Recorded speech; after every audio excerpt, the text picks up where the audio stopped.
Pentakosta ketiga adalah pencurahan Roh Kudus yang dahsyat di zaman now, melebihi yang terjadi di Azusa Street. Pentakosta ketiga akan mengakibatkan penuaian jiwa yang terbesar dan yang terakhir sebelum Tuhan Yesus datang kembali. Pentakosta ketiga akan membangkitkan generasi Yeremia, yaitu anak-anak muda yang dipenuhi Roh Kudus. Cinta mati-matian kepada Tuhan Yesus, tidak kompromi terhadap dosa, dan akan bergerak untuk memenangkan jiwa. Pentakosta ketiga lahir di Indonesia dan bergerak kepada bangsa-bangsa. Gerakan ini dari timur ke barat dan akan kembali ke Yerusalem. Pentakosta ketiga akan memberikan kuasa yang menyelesaikan amanat agung, dan setelah itu Tuhan Yesus datang kembali.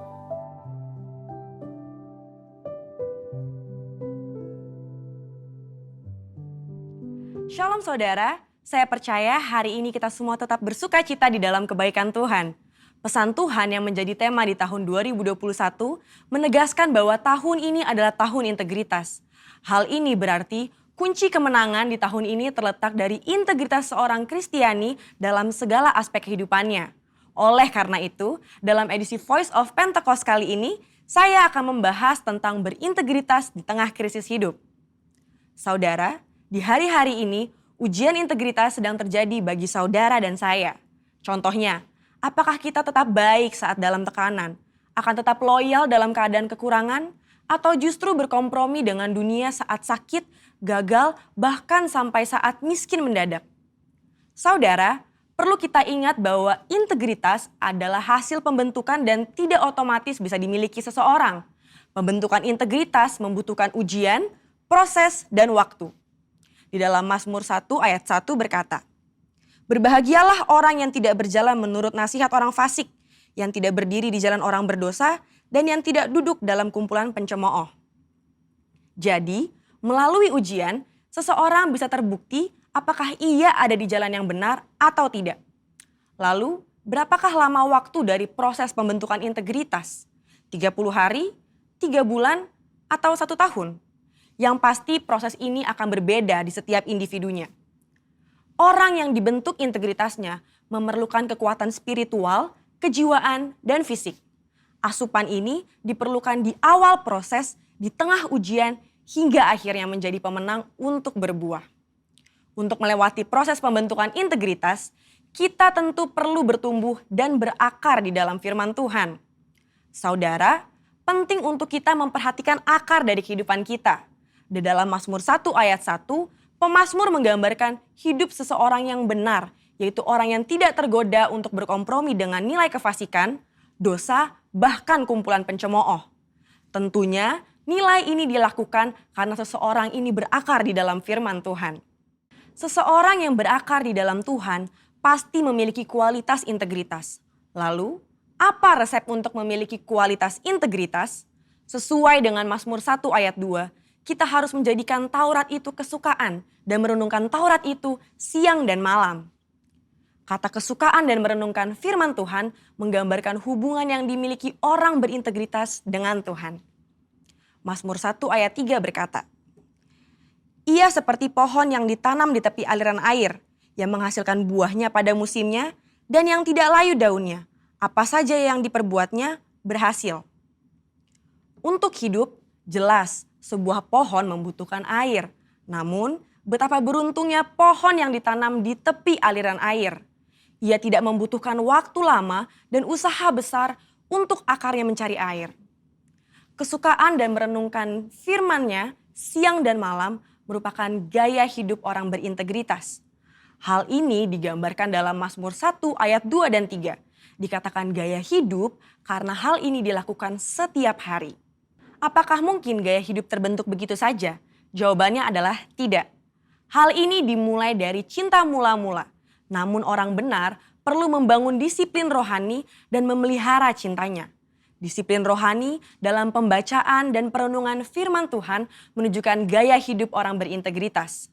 Seperti pohon yang bertumbuh dan berakar di tepi aliran air, akan mudah untuk bertumbuh dan berbuah. Demikian digambarkan gaya hidup orang yang berintegritas, yang kesukaannya ialah merenungkan firman Tuhan siang dan malam. Dalam Yohanes 15 ayat 7 dan 8 berkata, "Jikalau kamu tinggal di dalam aku dan firmanku tinggal di dalam kamu, mintalah apa saja yang kamu kehendaki dan kamu akan menerimanya. Dalam hal inilah Bapa-Ku dipermuliakan, yaitu jika kamu berbuah banyak dan dengan demikian kamu adalah murid-murid-Ku." Di ayat ini, Yesus menjelaskan hubungan sebab akibat yang erat antara gaya hidup merenungkan firman dengan berbuah dalam kehidupan. Apa buah yang diinginkan Tuhan dihasilkan oleh setiap umatnya? Buah-buah yang Tuhan ingin kita hasilkan adalah buah pertobatan, buah kehidupan, buah karakter, dan buah jiwa-jiwa. Selain itu, apa dampak lain dari tertanam di tepi aliran air? Dalam Mazmur 1 ayat 3 menjelaskan dengan tidak layu daunnya.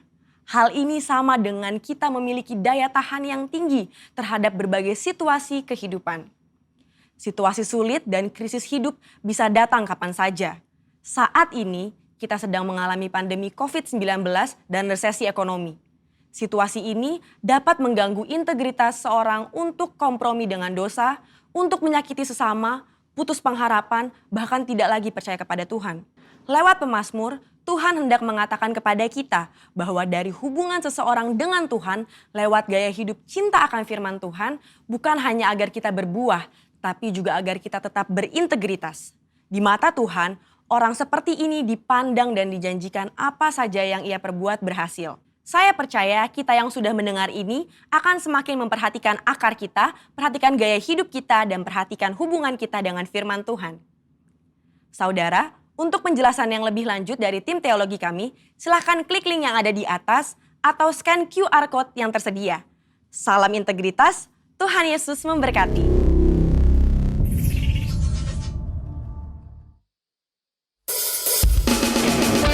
Shalom Bapak Ibu Saudara. Mari bersukacita hari ini, sebab hari ini Roh Kudus dicurahkan ke saudara dan saya, dimanapun kita berada. Mari sambut dengan sukacita saudara, katakan. Roh Kudus tercurah di tempat ini, urapannya yang ajaib, memulihkan umatnya. Roh Kudus tercurah bagi gerejanya, membangkitkan umat pilihannya. lagi saudara katakan.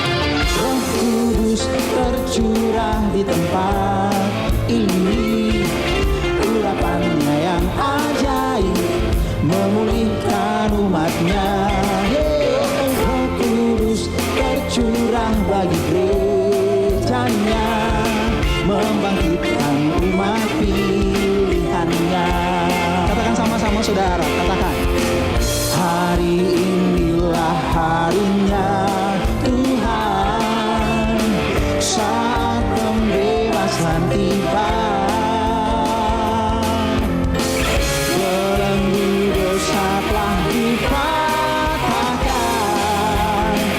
mari bersorak bagi Dia. Anggur baru tercurah penuhi umatnya dengan sukacita. Minyak baru tercurah urapi umatnya, nyata kuasanya. Mari bersukacita lebih dahsyat saudara. Di rumah-rumah kita, dimanapun kita berada, Roh Kudus dicurahkan saudara. Sama-sama ya. Roh Kudus tercurah di tempat ini, urapannya yang ajaib memulihkan umatnya. Roh Kudus semua tercurah di gerejanya, membangkitkan umat pilihannya. Sama-sama saudara bilang, hari inilah harinya Tuhan, saat pembebasan tiba. Belenggu dosa telah dipatahkan, mari bersorak bagi Dia. Anggur baru tercurah penuhi umatnya dengan sukacita. Minyak baru tercurah urapi umatnya, nyata kuasanya. Anggur baru tercurah penuhi umatnya dengan sukacita. Lebih lagi saudara katakan. Minyak baru tercurah urapi umatnya, nyata kuasanya. Katakan nyata kuasanya saudara. Nyata kuasanya.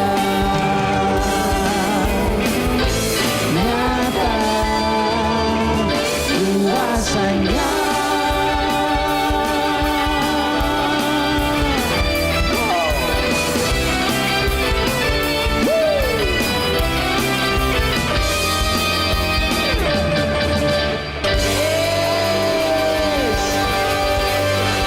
Amin. Yesus dahsyat.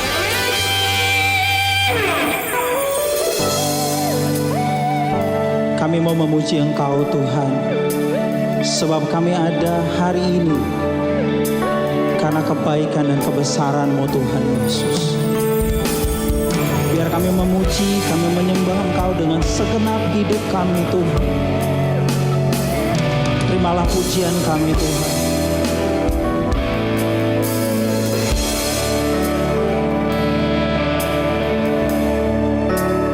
Hanya dekat kasih-Mu Bapa,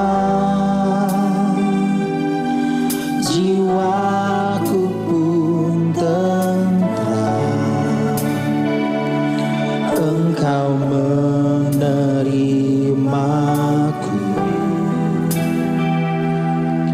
dengan sepenuhnya. Walau dunia melihat rupa, namun Kau memandangku sampai ke kedalaman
memancar senantiasa.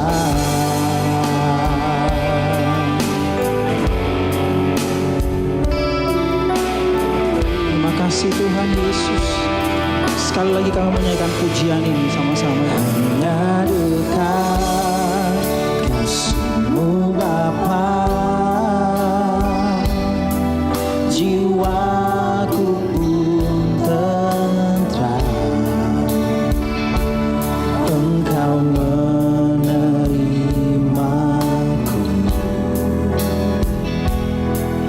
dengan sepenuhnya. Walau dunia melihat rupa, namun Kau memandangku sampai ke kedalaman hatiku.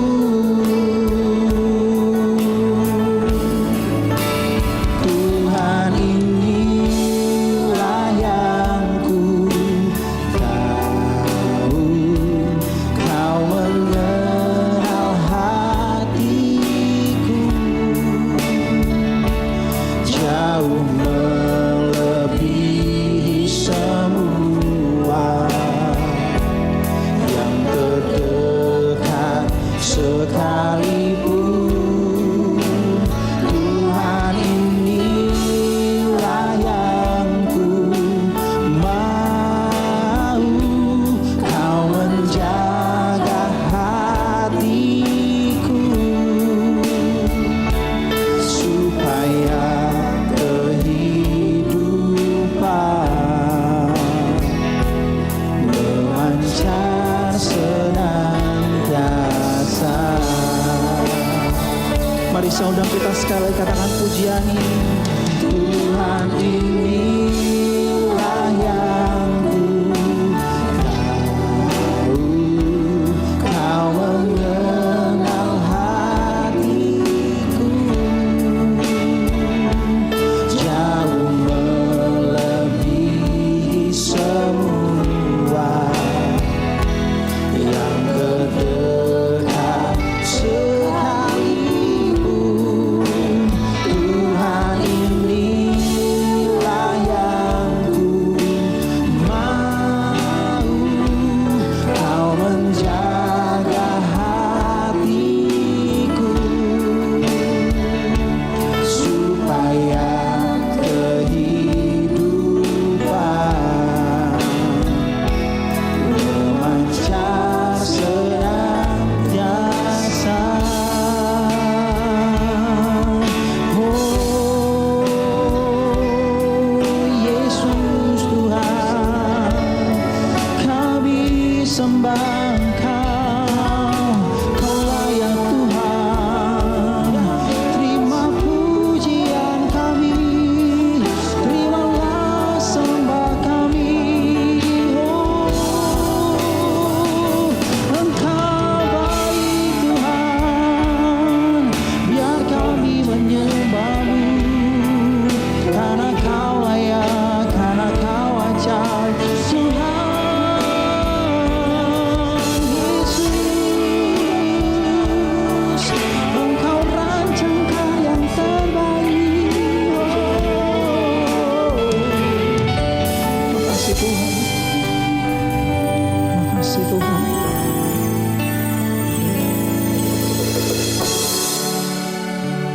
Engkau lakukan yang terbaik bagi kami Tuhan. Sekalipun mata kami tidak melihat, mungkin keadaan tidak lebih baik hari-hari ini Tuhan, tapi iman kami berkata, Engkau sanggup melakukan semuanya bagi kami Tuhan. Yang kami perlukan hanya Engkau Tuhan. Keadaan di luar sana mungkin membuat iman kami goyah Tuhan, tetapi kami tahu betul bahwa Engkau tidak pernah meninggalkan kami.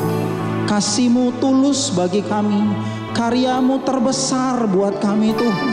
Kami percaya Tuhan, Engkau tidak melihat keadaan kami, Engkau tidak memandang hidup kami.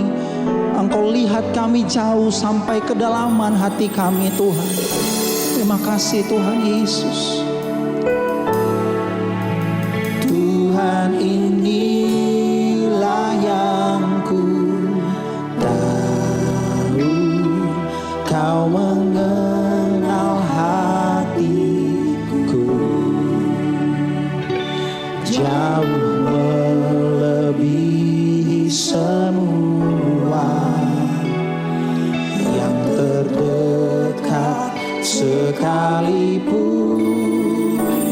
Tuhan, inilah yang ku mau, Kau menjaga hatiku supaya kehidupan memancar senantiasa. Mari angkat tanganmu saudara, katakan, Tuhan, inilah yang ku tahu, Kau mengenal hatiku jauh melebihi semua yang terdekat sekalipun. Tuhan, inilah yang ku mau, Kau menjaga hatiku supaya kehidupan memancar senantiasa, supaya kehidupan memancar senantiasa, supaya kehidupan memancar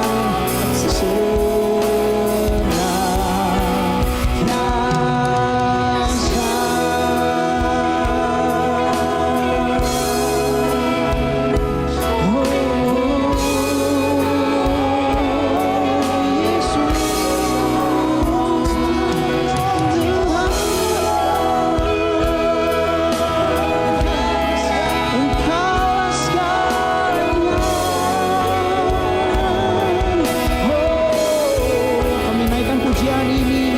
Haleluya, katakan sama-sama. Sekarang ku memuji-Mu, Allah yang setia, yang tak pernah meninggalkan perbuatan tangan-Mu.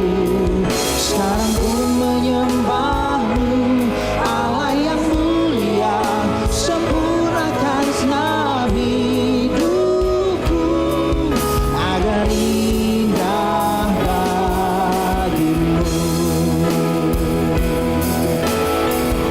Mari lebih lagi saudara katakan, sekarang ku memuji-Mu, Allah yang setia, yang tak pernah meninggalkan perbuatan tangan-Mu. Sekarang ku menyembah-Mu, Allah yang mulia, sempurnakan senam hidupku agar indah bagimu. Mari lebih lagi saudara katakan dengan iman, katakan, sekarang ku memuji-Mu, Allah yang setia, yang tak pernah meninggalkan perbuatan tangan-Mu. Sekarang ku menyembah-Mu, Allah yang mulia, sempurnakan senam hidupku agar indah bagimu, agar indah bagimu.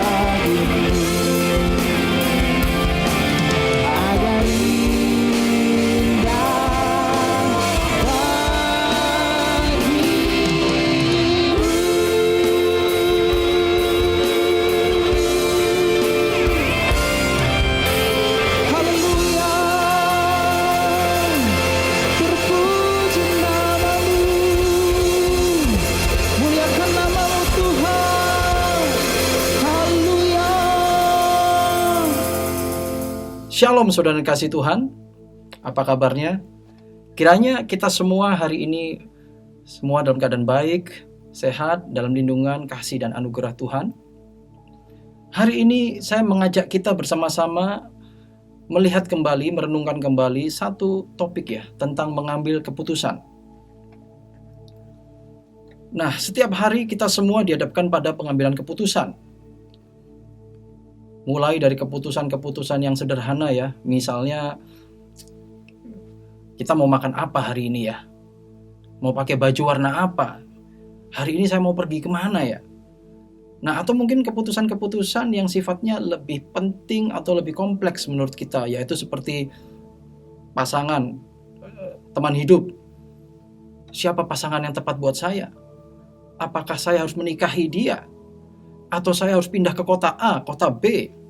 Atau mungkin memutuskan untuk pindah pekerjaan, mencari sekolah, atau mencari sekolah buat anak Anda, dan sebagainya, saudara. Mengapa ini perlu kita perhatikan, menjadi penting buat kita? Karena kita perlu ingat kembali bahwa satu keputusan akan menuntun kepada keputusan-keputusan yang lain. Puluhan keputusan, ratusan, bahkan ribuan keputusan selanjutnya. Karena itu penting untuk kita perhatikan menjadi bagian dari keseharian kita. Dalam satu hari mungkin kita bisa mengambil lebih dari 10 keputusan, 20 keputusan, saya tidak tahu. Tapi yang pasti setiap hari ada sebuah keputusan yang harus kita ambil. Misalnya saudara, saat Anda menyetir kendaraan, menyetir mobil, jika seharusnya pada suatu titik tertentu Anda harus belok kanan, tapi Anda memutuskan belok ke kiri, saudara. Maka akibatnya, jalannya kita menjadi jauh ke tempat tujuan. Mungkin akan menjadi terlambat datang ke sana, akan lebih lama nyampe ke tujuan kita, atau bahkan tidak sampai ke sana, saudara.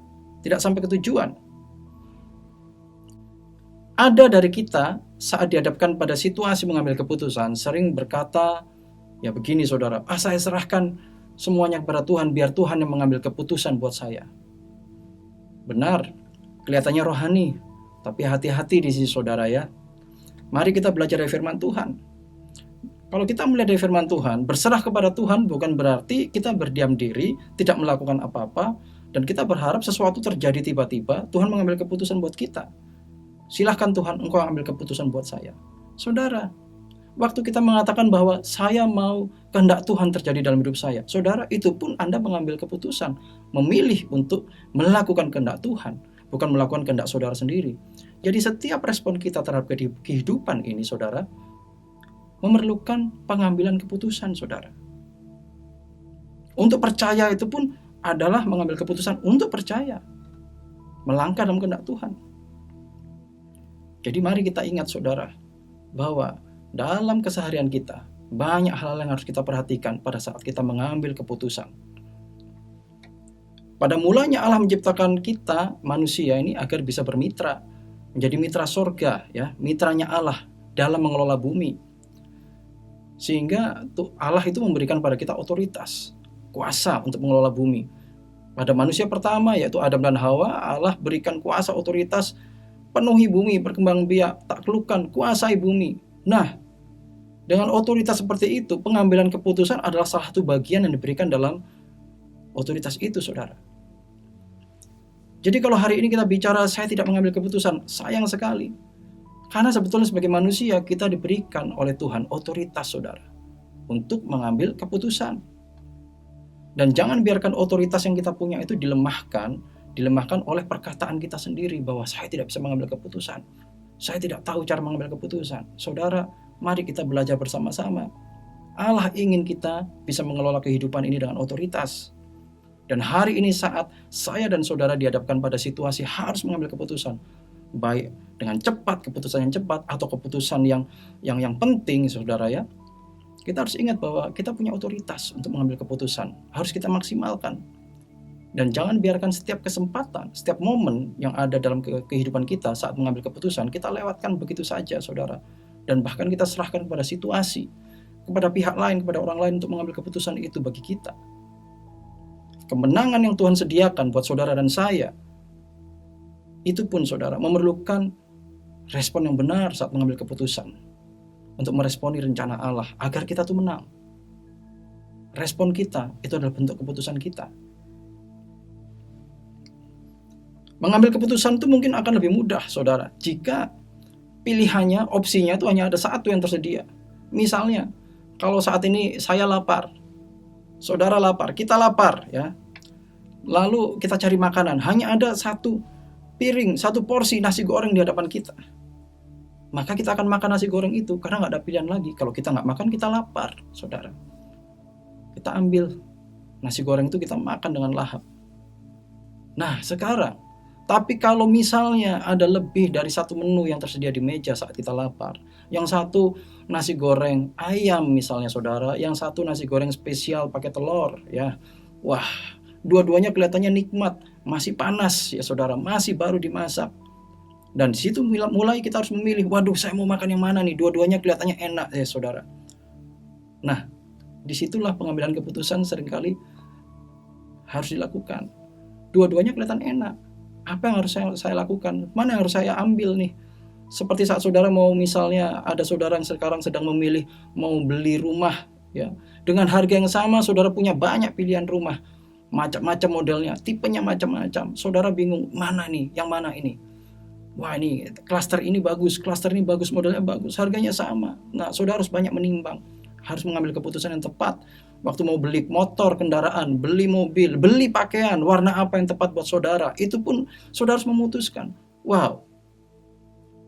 Jadi sebetulnya mengambil keputusan itu gampang-gampang sulit, atau sulit gampang-gampang ya saudara ya.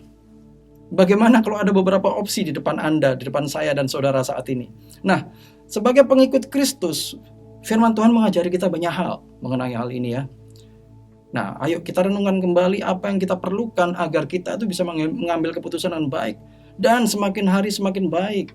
Sehingga hidup kita itu mengalami damai dan sejahtera di dalam Tuhan. Nah, secara singkat saudara, ada beberapa fokus yang hari ini saya ingin sampaikan mengenai apa yang kita perlukan saat mengambil keputusan. Ini hanya beberapa poin, tidak banyak saudara, tapi semoga ini membantu kita semua, menjadi berkat buat kita semua.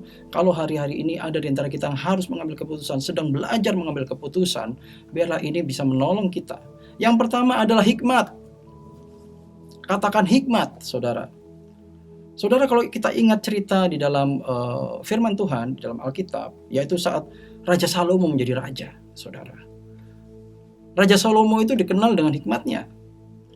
Bahkan ratu atau raja atau ratu Sheba dari kerajaan lain datang kepada Salomo untuk belajar, untuk melihat hikmatnya, untuk belajar bagaimana Salomo itu membangun, mengembangkan, memimpin kerajaannya, saudara.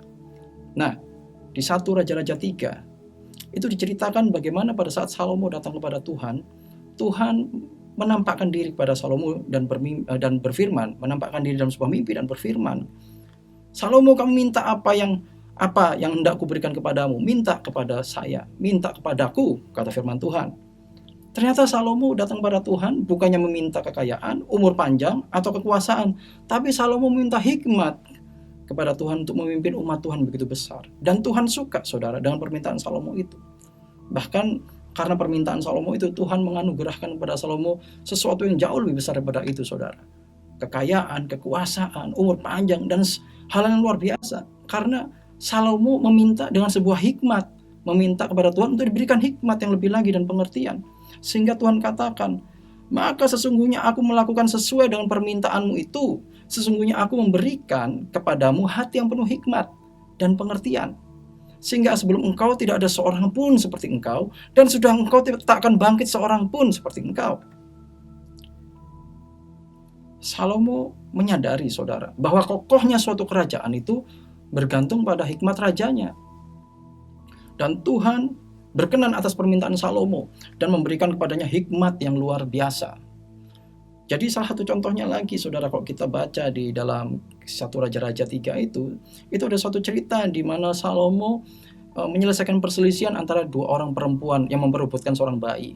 Jadi ada dua orang ibu, ya, yang satu punya bayi dan 3 hari kemudian tinggal dalam satu rumah, nggak ada orang lain, dua orang wanita. Yang satu melahirkan bayi, Dan 3 hari kemudian yang satunya juga melahirkan. Tapi yang satu lagi saudara, bayinya itu mati. Sehingga waktu bayinya mati, dia tukar bayinya dengan bayinya temannya yang masih hidup. Dan akhirnya mereka bertengkar, mereka datang kepada Salomo. Dan di saat itu saudara, di hadapan Raja Salomo, mereka memperebutkan bayi itu sehingga Salomo harus mengambil suatu keputusan. Milik siapa bayi itu. Dan disitulah saudara, hikmat Tuhan menyertai Salomo sehingga Salomo bisa menyelesaikannya dan membuat takjub bangsa Israel dan buat mereka percaya bahwa hikmat Allah ada atas Salomo saudara. Nah, seperti Salomo kita juga perlu berdoa kepada Tuhan untuk memampukan kita saudara untuk mengambil keputusan dan bijaksana. Karena itu kita perlu hikmat. Firman Tuhan katakan di Yakobus 1 ayat 5. Kalau misalnya begini saudara, kalau saudara merasa, Pak, saya kepingin punya hikmat, saya seringkali bingung menghadapi hal seperti itu, saya pengen punya hikmat hari ini, bagaimana menghadapi hal yang sulit yang saya nggak bisa pahami untuk memutuskannya. Nah, Yakobus 1 ayat 5 katakan, tetapi apabila di antara kamu ada yang kekurangan hikmat, ya, hendaklah ia memintakannya kepada Allah yang memberikan kepada semua orang dengan murah hati dan dengan tidak membangkit-bangkit, maka hal itu akan diberikan kepadanya. Kalau saudara minta hikmat kepada Tuhan, saudara doa, saudara akui bahwa Tuhan, aku perlu hikmat daripadamu, berikan padaku hikmat ilahi saudara. Maka Tuhan akan berikan kepada saudara supaya hati kita, pikiran kita dipenuhi dengan hikmat ilahi, hikmat yang dari surga. Bukan hikmat hanya sekedar hikmat dunia ini. Hikmat dunia itu terbatas saudara, tapi hikmat surgawi, hikmat ilahi itu luar biasa. Saudara, itulah hikmat.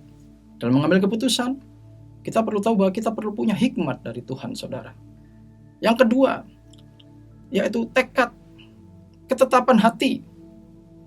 Nah, ketetapan hati itu ya bisa digambarkan tidak mendua hati ya, tidak bimbang. Kalau misalnya saya dan saudara sedang naik taksi atau bis kota ya, tentu mungkin kita khawatir kalau tiba-tiba supirnya bimbang. Ya, dia tiba-tiba bimbang, ini harus kemana ya? Ini harus belok kiri atau belok kanan ya? Atau kita harus lurus? Lalu setiap 1 menit dia nanya kepada penumpang, Pak, ini lurus atau belok kanan atau belok kiri? Nah, kalau ada angkutan kota atau taksi seperti itu, sebaiknya kita segera stop, berhenti, kita turun. Kita takut saudara, karena orang yang tidak tahu tujuannya sering bimbang saat mengambil keputusan, itu bisa membahayakan dirinya dan bahkan orang lain. Penumpang dari bis itu tadi, bis kotanya juga bisa mengalami bahaya. Penumpang taksinya juga bisa mengalami bahaya.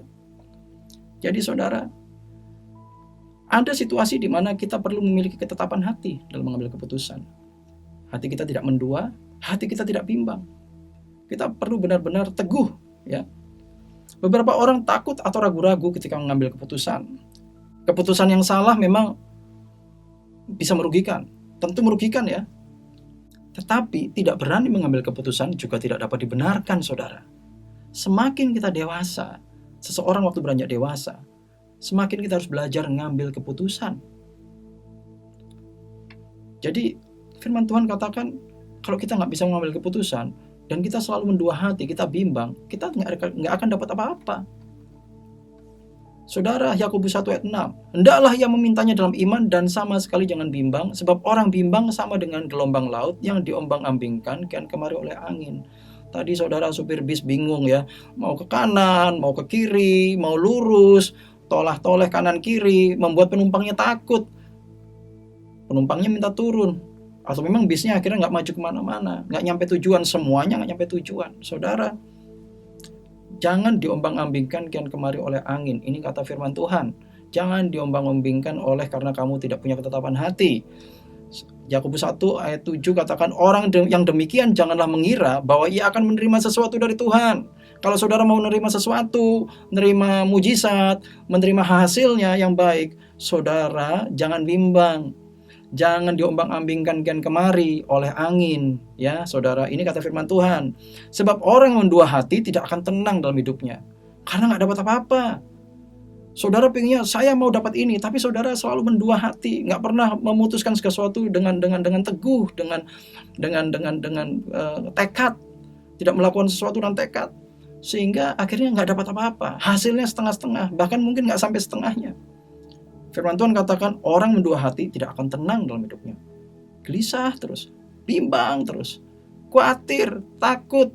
Nah, sehingga waktu ngambil keputusan, saudara ingat, jangan mendua hati, jangan bimbang. Ketetapan hati. Yang ketiga, saudara. Nah, ini mungkin jadi bagian yang paling penting, saudara, dalam pengambilan keputusan. Inilah yang membuat kita berbeda dengan dunia, yaitu Roh Kudus. Saudara, kalau misalnya kita dihadapkan pada pilihan yang satu baik dan yang satu tidak baik, ya, kelihatannya jelek, kita tahu itu, aduh, itu nggak bagus, itu jahat. Secara firman Tuhan itu tidak benar. Saudara, itu mudah. Kalau yang satu baik, yang satu jahat, kita gampang milihnya kan, memutuskannya mudah. Tapi pada saat kita dihadapkan pada dua pilihan yang dua-duanya kelihatannya sama-sama baik, sama-sama indah, saudara. Yang satu warnanya mungkin hijau menyala, bagus sekali, indah. Yang satu warnanya merah menyala, bagus sekali. Bentuknya sama, semuanya sama, warnanya saja yang berbeda mungkin, ya. Nah, bingung kan?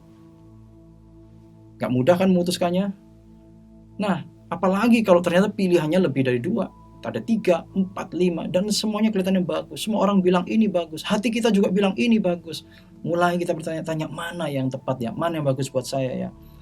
Nah, kalau kita menghadapi situasi seperti itu, saudara, hari ini, kalau semua yang bagus sediakan di hadapan saudara, bersyukur dulu, saudara. Terima kasih Tuhan, ini semuanya bagus, semuanya indah. Nah, sekarang kita mulai melihat firman Tuhan. Ada firman Tuhan mengatakan, ya, Paulus menulis dalam kitab Galatia sebagai berikut. Hiduplah oleh roh, maka kamu tidak akan menuruti keinginan daging. Galatia 5 ayat 16. Ayat ini mengatakan kepada kita, saudara, bahwa keputusan-keputusan dalam hidup kita janganlah keputusan jasmaniah semata yang didasari halal jasmani, tapi semua harus dengan pimpinan Roh Kudus. Yang rohaniahnya ini, saudara, harus mulai masuk dalam setiap pengambilan keputusan kita, halal yang rohaniah. Nah, Roma 12 ayat 2 katakan, janganlah kamu menjadi serupa dengan dunia ini, tetapi berubahlah oleh pembaharuan budimu, sehingga kamu dapat membedakan manakah kehendak Allah, apa yang baik, yang berkenan kepada Allah, dan yang sempurna. Nah, sekarang ini lebih dalam lagi. Tadi kita lihat, wah, semuanya baik ini. Tapi mana ya? Nah, kalau kita sudah bicara mengenai Roh Kudus, mengenai kehendak Allah, kita akan mulai bertanya, saudara, kembali pada diri kita. Saya bukan hanya nyari yang baik, Pak, tapi saya nyari yang berkenan kepada Allah. Nah, ini yang luar biasa, saudara. Bagaimana cara tahu yang berkenan kepada Allah? Ya, hanya Roh Kudus yang bisa beritahu saudara. Hanya Roh Kudus yang bisa menyampaikannya pada saudara. Apalagi kalau kita bilang, Tuhan, mana yang paling sempurna buat aku? Hanya Tuhan yang tahu. Hanya Roh Kudus yang bisa berkata kepada kita, ini loh yang baik, ini yang berkenan kepada Allah, dan ini yang sempurna. Kembali kepada hubungan kita dengan Tuhan. Kembali kepada roh Allah yang ada dalam kita. Kembali kepada kepekaan kita mendengarkan suara Tuhan dalam hidup kita. Suara Roh Kudus dalam hidup kita. Seringkali kita nggak bisa dengar suara Roh Kudus karena kita terlalu pusing, terlalu menyibukkan diri dengan hal-hal yang dari luar, dengan hal-hal jasmani. Tapi kita perlu hari ini, saudara, saat-saat ini, perlu kita mulai belajar mendengar kembali, peka kembali, mendengar suara Roh Kudus, suara Allah dalam hidup kita. Roh Kudus itu ada dalam kita, saudara.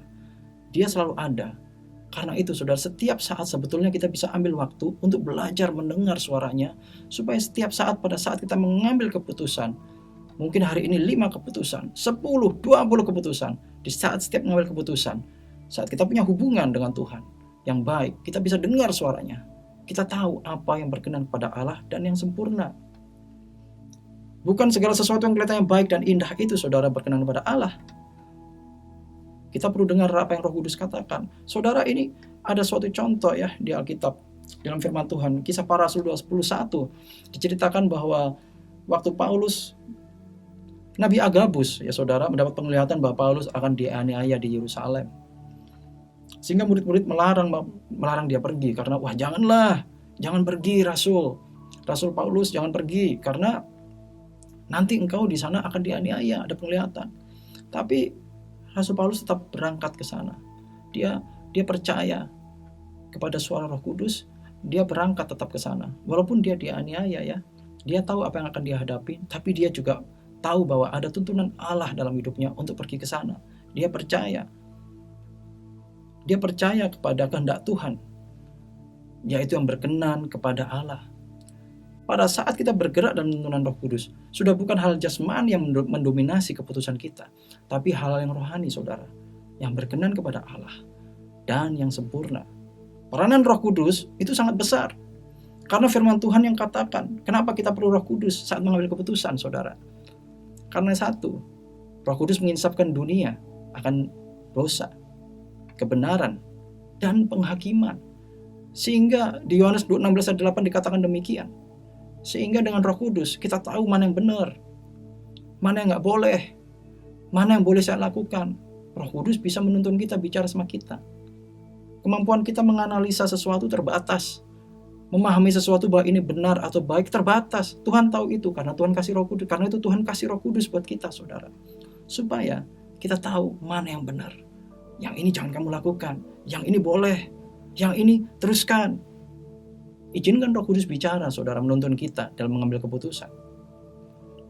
Menjadi penolong. Yohanes 14 ayat 16 katakan, aku akan minta kepada Bapa dan ia akan memberikan kepadamu seorang penolong yang lain supaya ia menyertai kamu selama-lamanya.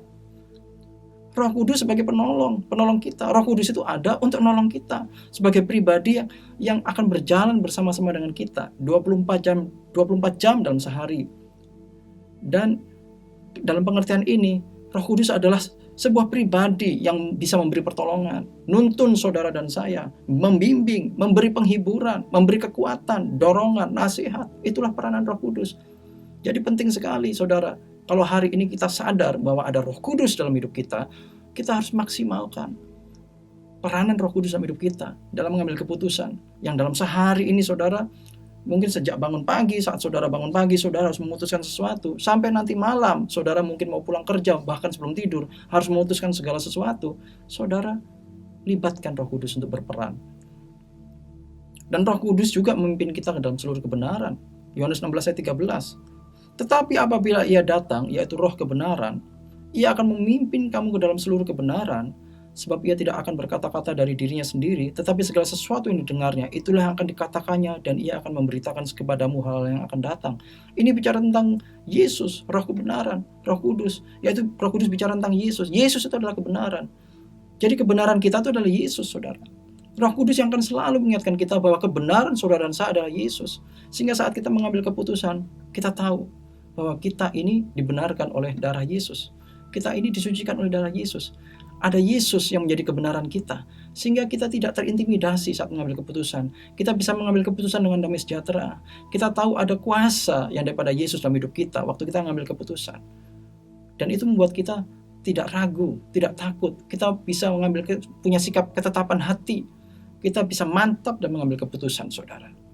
Saudara, saat kita mengambil keputusan, kita perlu percaya bahwa Allah melalui Roh-Nya yang di dalam kita, menyertai kita dalam pengambilan keputusan tersebut. Libatkan Roh Kudus, saudara. Libatkan Allah mulai hari ini. Karena Allah yang tahu yang terbaik buat kita. Roh Kudus yang tahu yang terbaik buat saya dan saudara. Kita akan menjadi semakin percaya, bahkan mungkin semakin percaya diri dalam mengambil keputusan. Ketika kita tahu sepenuhnya bahwa kita itu berjalan dalam tuntunan Tuhan. Kita berjalan bersama dalam kuasanya. Kita berjalan bersama dengan Roh Kudus. Demikian firman Tuhan hari ini, saudara, buat kita semua, saudara. Dalam setiap pengambilan keputusan, kita perlu hikmat ilahi.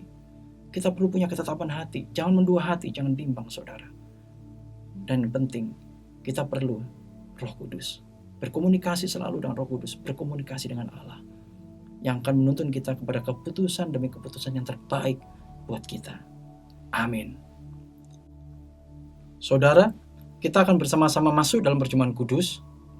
Mari, saya mengajak kita semua untuk menyiapkan anggur dan roti, saudara, dan saya akan berdoa buat kita semua. Bapa dalam surga, dalam nama Tuhan Yesus, terima kasih Tuhan hari ini untuk firman-Mu. Kami boleh bersama-sama belajar Tuhan dari kebenaran firman-Mu, dan juga kalau hari ini kita akan bersama-sama masuk dalam perjamuan kudus untuk mengenang akan Engkau ya Tuhan Yesus. Terima kasih Tuhan Yesus untuk pengorbanan-Mu di kayu salib bagi kami. Engkau telah mencurahkan darah-Mu bagi kami Tuhan, supaya kami ditebus, diselamatkan Tuhan. Dan juga Tuhan, kami disucikan dari dosa-dosa dan kesalahan kami oleh karena kuasa darah-Mu. Dan juga terima kasih untuk tubuh-Mu Tuhan yang telah diremukkan, dihancurkan. Supaya Tuhan oleh bilur-bilur-Mu Tuhan, kami semua beroleh kesembuhan. Kami beroleh hidup yang berkemenangan, beroleh anugerah-Mu Tuhan. Terima kasih Tuhan untuk kasih-Mu bagi kami. Dan mari Tuhan berkati setiap daripada kami, jamah setiap hati kami, supaya kami masuk dalam perjamuan kudus ini dengan sikap hati yang benar Tuhan. Kami percaya oleh kuasa, keselamatan, penebusan-Mu Tuhan, yang telah Engkau berikan bagi kami, keselamatan telah Engkau berikan bagi kami Tuhan. Terima kasih Bapa, berkati setiap daripada kami Tuhan, juga roti dan anggur ini Tuhan, di dalam nama Tuhan Yesus Kristus. Mari saudara, kita angkat bersama-sama roti di tangan kita. Saya bacakan buat kita semua.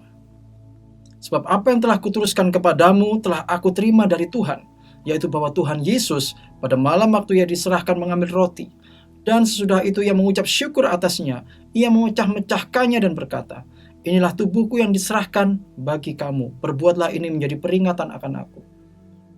Jemaat yang dikasihi Tuhan, bukankah roti yang kita pecah-pecahkan dan atasnya kita mengucap syukur adalah persekutuan dengan tubuh Kristus? Mari kita makan bersama-sama dalam nama Yesus.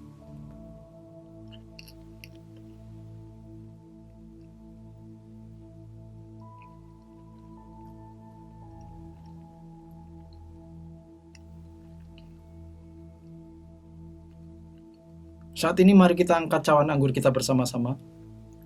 Saya bacakan buat kita semua. Demikian juga Ia mengambil cawan sesudah makan, lalu berkata, cawan ini adalah perjanjian baru yang dimeteraikan oleh darahku. Perbuatlah ini setiap kali kamu minumnya menjadi peringatan akan aku. Jemaat yang dikasihi Tuhan, bukankah cawan yang atasnya kita mengucap syukur adalah persekutuan dengan darah Kristus? Mari kita minum bersama-sama dalam nama Yesus.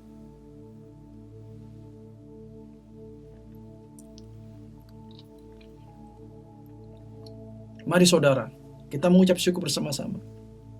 Haleluya. Kami mengucap syukur Tuhan. Terima kasih Tuhan. Haleluya. Terima kasih Tuhan. Terima kasih ya Tuhan. Terima kasih kami boleh sehidangan dengan Engkau Tuhan hari ini. Kami percaya Tuhan di dalam kuasa dan tubuh dan darah-Mu. Ada berkat-berkat-Mu Tuhan tersedia bagi kami. Ada mujizat-Mu tersedia bagi kami. Bahkan kami mengalami kesembuhan oleh kuasa bilur-bilur-Mu Tuhan.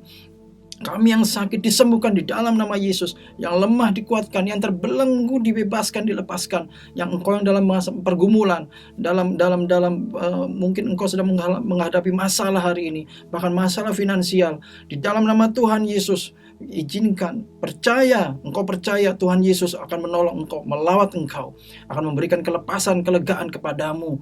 Terima kasih Tuhan Yesus untuk pertolongan-Mu, untuk kasih-Mu Tuhan yang telah Engkau sediakan bagi kami hari ini, dan untuk setiap kuasa yang boleh kami terima daripada-Mu. Terima kasih Tuhan, hari ini kami tidak sama seperti kemarin Tuhan, kami tidak sama seperti sebelumnya, tapi kami hari ini menerima kuasa, kami menerima pengurapan, kami menerima Tuhan di dalam persekutuan kami Tuhan dengan Engkau, kami boleh sehidangan dengan Engkau. Ada hal-hal yang ajaib, hal yang baru Engkau sediakan bagi kami dan Engkau berikan bagi kami saat ini. Terima kasih Tuhan, kami percaya di dalam nama Tuhan Yesus Kristus. Amin.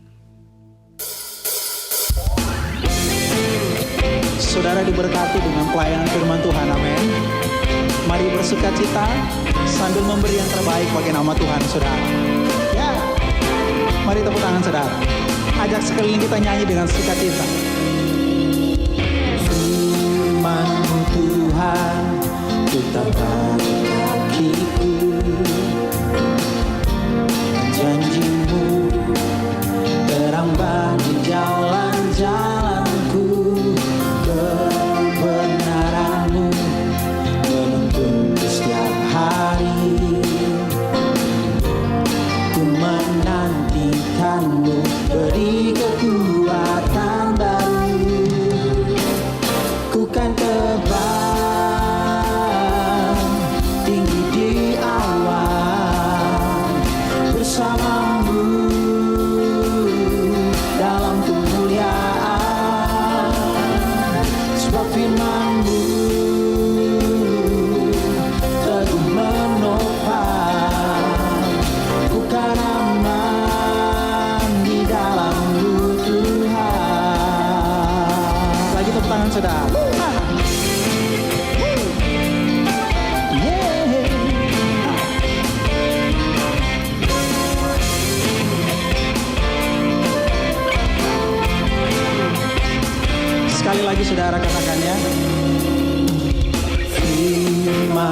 Tuhan tetapkan kakiku,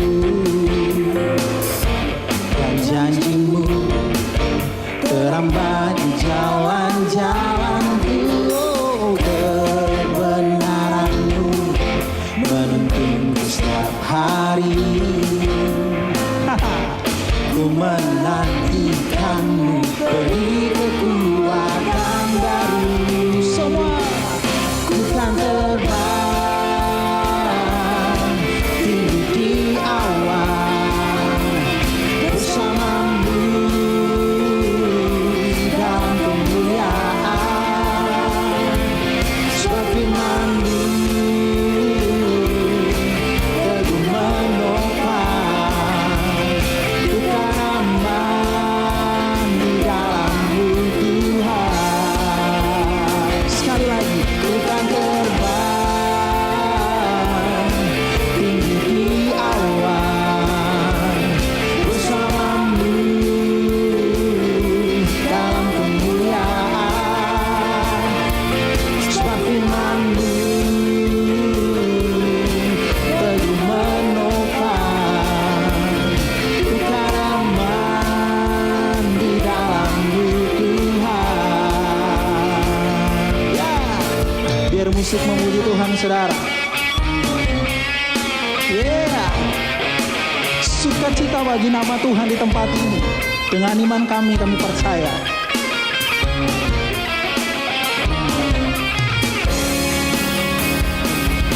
Mari lebih lagi, saudara, katakan. Ku kan terbang tinggi di awan bersamamu dalam kemuliaan. Oh, sebab firman-Mu teguh menopang, ku kan aman di dalam-Mu Tuhan. Ku kan aman di dalam-Mu Tuhan. Dengan iman sekali lagi. Dan ku kan aman di dalam-Mu Tuhan.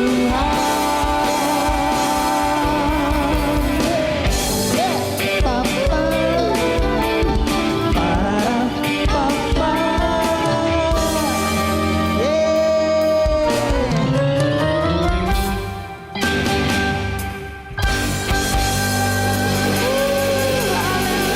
Tepuk tangan bagi nama Tuhan, saudara. Mazmur 91, dalam lindungan Allah. Orang yang duduk dalam lindungan yang Maha Tinggi dan bermalam dalam naungan yang Maha Kuasa akan berkata kepada Tuhan, tempat pelindunganku dan kubu pertahananku, Allahku yang kupercayai. Sungguh Dia yang akan melepaskan engkau dari jerat penangkap burung, dari penyakit sampar yang busuk. Dengan kepaknya Ia akan melindungi engkau, di bawah sayapnya engkau akan berlindung. Kesetiaannya ialah perisai dan pagar tembok. Engkau tidak usah takut terhadap kedahsyatan malam, terhadap panah yang terbang di waktu siang, terhadap penyakit sampar yang berjalan di dalam gelap, terhadap penyakit menular yang mengamuk di waktu petang. Walau 1.000 orang rebah di sisimu dan 10.000 di sebelah kananmu, tetapi itu tidak akan menimpamu. Engkau hanya menontonnya dengan matamu sendiri dan melihat pembalasan terhadap orang-orang fasik. Sebab Tuhan ialah tempat pelindunganmu, yang Maha Tinggi telah kau buat tempat perteduhanmu. Malapetaka tidak akan menimpa kamu, dan tulah tidak akan mendekat kepada kemahmu. Sebab malaikat-malaikat Allah akan diperintahkannya kepadamu untuk menjaga engkau di segala jalanmu. Mereka akan menantang engkau di atas tangannya, supaya kakimu jangan terantuk kepada batu. Singa dan ular tedung akan kau langkahi. Engkau akan menginjak anak singa dan ular naga. Sungguh hatinya melekat kepadaku, maka aku akan meluputkannya. Aku akan membentenginya, sebab ia mengenal namaku. Bila ia berseru kepadaku, aku akan menjawab. Aku akan menyertai dia dalam kesesakan. Aku akan meluputkannya dan memuliakannya. Dengan panjang umur aku akan kenyangkan dia, dan akan kuperlihatkan kepadanya keselamatan daripadaku. Mari saudara, kita angkat kedua tangan kita untuk menyambut doa berkat. Kiranya berkat perlindungan, anugerah demi anugerah dan damai sejahtera yang melimpah dari Allah Bapa, kasih yang sempurna di dalam Tuhan Yesus Kristus, persekutuan yang manis dengan Roh Kudus, pertolongan, kuasa dan penghiburannya, memberkati menyertai kita semua dari saat ini, hingga Yesus datang menjemput kita semua di awan yang permai, dan kita akan bersama dengan Tuhan Yesus hingga selamanya. Mari semua yang percaya dan sudah terima berkat Tuhan, sama-sama kita katakan, amin.